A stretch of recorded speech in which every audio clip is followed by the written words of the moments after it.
Cloudflare says giving every AI agent its own container will never scale, so they built Agents a Computer where 90% of the work never touches a container at all. It's called Cloudflare Computer. It landed 4,700 GitHub stars in 3 days. And the trick is wild. The entire file system is a SQLite database living inside a durable object. Here's how it works, and where it actually beats a real disk. Cloudflare Computer is a virtual file system for agents that lives inside a durable object, with the authoritative state held in SQLite. On top of that one file system sit 3 pluggable execution backends.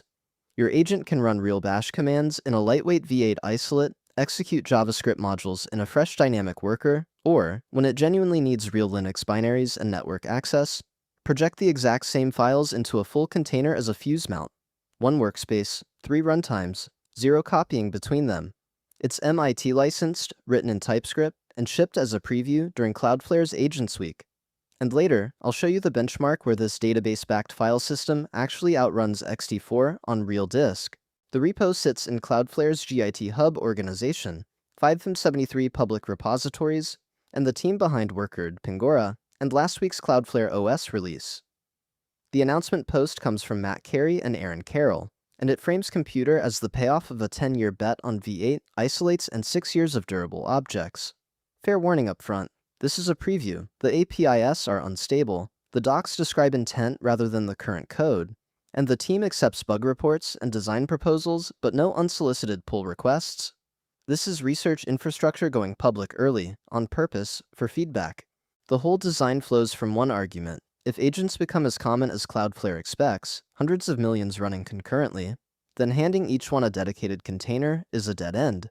Containers are heavy, slow to start, and expensive to keep warm, but look at what agents actually do all day. Read files, write files, grep, run Git, resolve modules. The vast majority of that fits comfortably inside a V8 isolate that starts in milliseconds.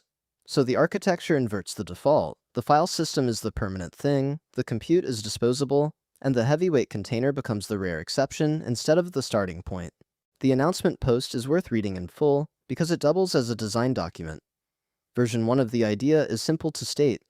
Hold the agent's files as authoritative state in SQLite inside a durable object, then let interchangeable backends mount that state however they like. The isolate shell backend runs just bash, Vercel Labs bash implementation, inside a dynamic worker, talking straight to the workspace over worker's RPC, with no second copy of the data and no sync round trip.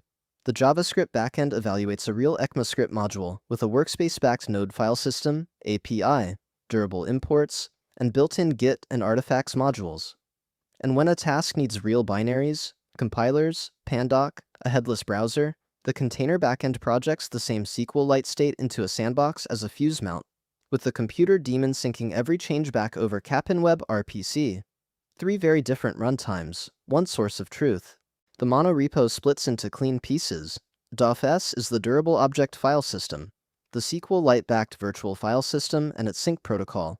The RPC package carries CapinWeb wire types shared between the durable object and the sandbox.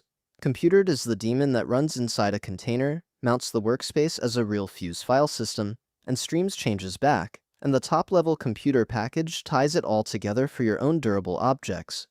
8 runnable examples ship in the repo, from a bare shell endpoint to a chat agent that uses the workspace as its working directory. The public surface collapses to a single call. Workspace.runtime.exec takes your source and a backend ID. The backend decides whether that source is a shell command or a JavaScript module. Backends register under stable IDs and connect lazily on first use, so nothing spins up until an agent actually executes something. You can even construct a workspace with no backend at all and use it as a plain programmatic file system. That's the entire mental model: 1 workspace, 1 exec call, and the runtime underneath is swappable per task. Now the benchmark I promised. Cloudflare published FS bench numbers comparing the computed fuse mount against the container's own ext4 disk. On metadata-heavy work, the stuff agents and build tools do constantly, the database-backed file system wins. Deleting 1,000 files, 34% faster than ext4. Walking a directory tree, 28% faster. Git init and commit, 28% faster. Even a shallow Git clone comes in ahead. The trade-off is large sequential I/O, where content hashing every chunk for sync and dedup makes raw 64 MB copies dramatically slower. Cloudflare's own take. Real developer workloads look like the left side of this chart, not the right.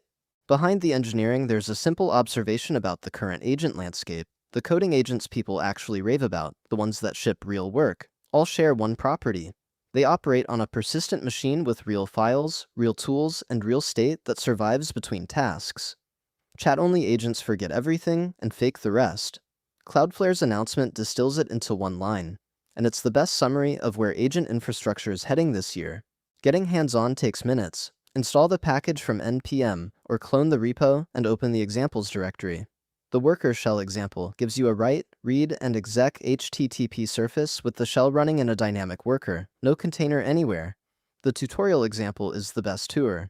An agent writes a recipe as markdown on the isolate side, then calls pandoc inside the container to render a PDF, two runtimes cooperating on the same files, and the benchmark script that produced those number ships right in the repo, so you can reproduce every figure yourself. The repo itself is unusually agent-aware. There's an agents.md at the root and a set of skills under .agents, so if your coding agent works on this codebase, Cloudflare already wrote its onboarding docs. The specification under docs is explicitly forward-looking. Read it as intent, not as a description of today's code. And remember the status, preview only, APIs unstable, suitable for prototypes and experiments, not production. Star it, break it, file issues. That's exactly the feedback loop they're asking for right now. Zoom out and the picture is coherent. 2 days after this preview, Cloudflare open-sourced Cloudflare OS. The agent workspace employees use. Computer is the layer underneath that vision. The primitive that gives every one of those agents a durable machine without a dedicated server. It's TypeScript end-to-end, MIT licensed, and 235 forks are already poking at it. If the isolate first bet is right, the default agent of next year runs on something that looks a lot like this, and the whole design is sitting on GitHub for you to study today. The repo, the announcement post, and the benchmark docs are all linked in the description. Subscribe to Prism Labs for weekly deep dives on agent infrastructure. See you in the next one.